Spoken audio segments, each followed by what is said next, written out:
Hi, I'm Natalie Walker, and I am here with the one, the only, the reason that the show was formatted the way it is, Carl Thomas.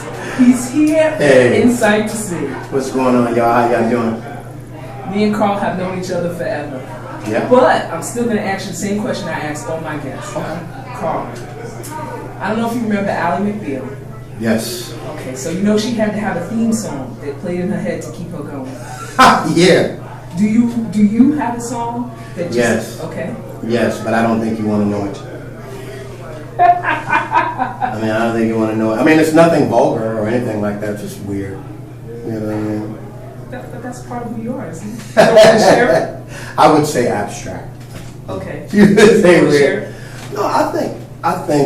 You can keep it to yourself. No. Honestly, my theme song in my head is "Everyone Wants to Rule the World." Welcome to your life.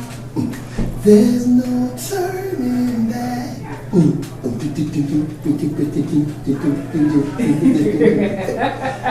That's my theme song. Is that what you think of when you're going on stage? What is it that you think of when you're on stage?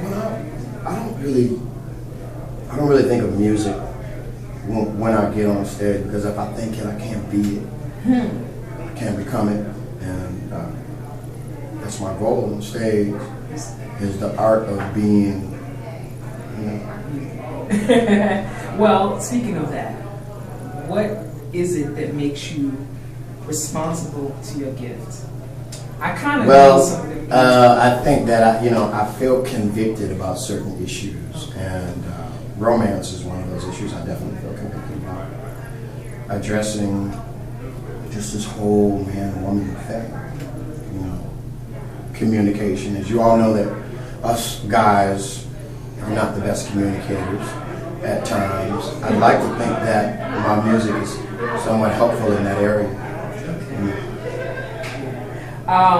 You have a lot of songs coming out, and I know you have a new album out. Do you want to talk a little bit about that? Or you want to talk about some other Well, you can go out and purchase that Conquer album right now in your stores. The first single was Don't Kiss Me, featuring my good brother, Mr. Snoop Dogg. But I just finished a 6-song EP of all ballads called Carl Thomas Begging After Midnight. And it's about that. Yeah. No, but I had a really good time going in. 2 requests that I've gotten from my fans through the years is one, to do a duet album with Faith Evans, and 2 is to do a project of all ballads. So I can cross one of those. One off, and then Faith Evans. I'm waiting for the Faith Evans. I would like that. Definitely. I would like to say, go back to Conquer.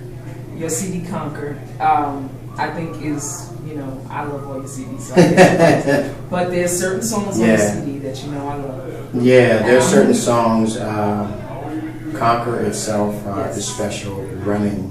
Yes, that's what I was going to say. That's running, my song. Running, I actually run to that song.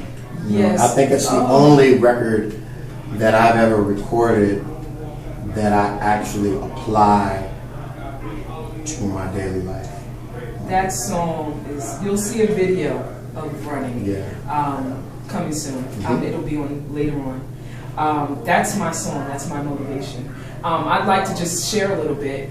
I was going through my health issues, and Mr. Thomas here called me. He didn't know, but I was actually crying when you called me.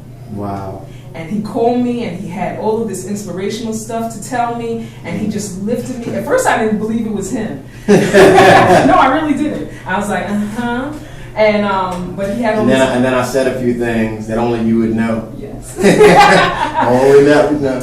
But one of the things that you spoke about was your equation for greatness. Right. It's just an equation that I follow, and it's very simple. E plus R equals R, and that just simply means that the E factor stands for life's events that we cannot control. The R factor stands for the response factor in the equation, and the R factor is the one thing that successful or victorious people have in common, it determines your O factor, which is the outcome. So, I just try to live by that. Yeah, it was beautiful. Helped me a lot. And you was talking about how your response and how, I think a lot of people nowadays, they don't really have that. What would you say to up-and-coming artists, or just people living through life? Because even though you're an artist, you're singing, I know you want to be music and everything, but life is more than music. And you are more than music, whether you know that or not.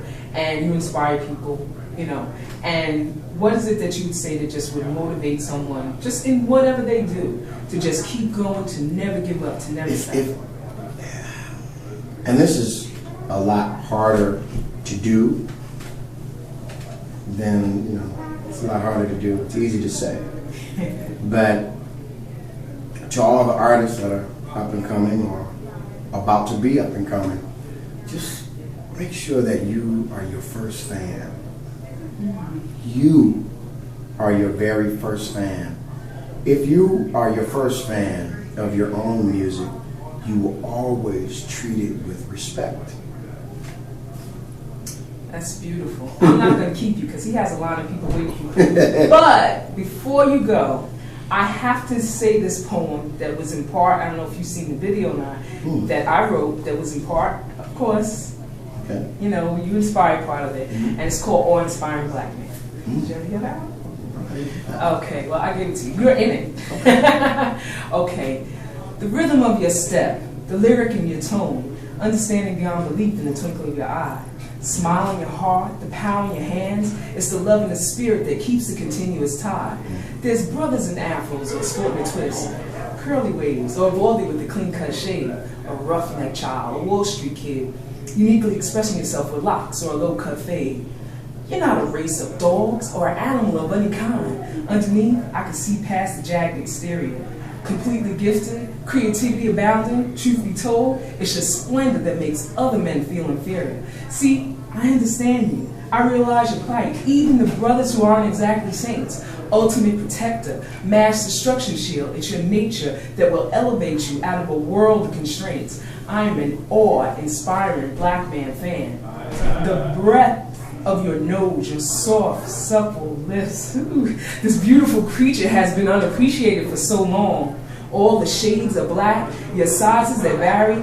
Even if you're 5 feet tall, you still stand large and strong. Your sharp, witty tongue, just as sweet understone. I'm so mystified by your undeniable charms. The broad width of your chest, the mighty force in your reach. I feel completely safe when I'm wrapped in your arms. Proficient speeches or comfortable street slang, so filled with the brilliance I can't keep my eyes from the tears. A southern drawl or even a Caribbean accent. It's only your words that can softly caress my ears. You see, I just don't want no other. Sorry, they just won't do so. Please help me in making my adoration of you stand. Embrace our loveliness and see our courage. Have an undying admiration for this awe-inspiring black woman. You see, this poem is meant as absolutely no disrespect to any other man. It's just that I am truly an awe-inspiring black man fan. And this is my ode to you. Wow. That was beautiful. Oh, thank you, Mama. This is an awe-inspiring black man. All right, y'all. Thank you so much.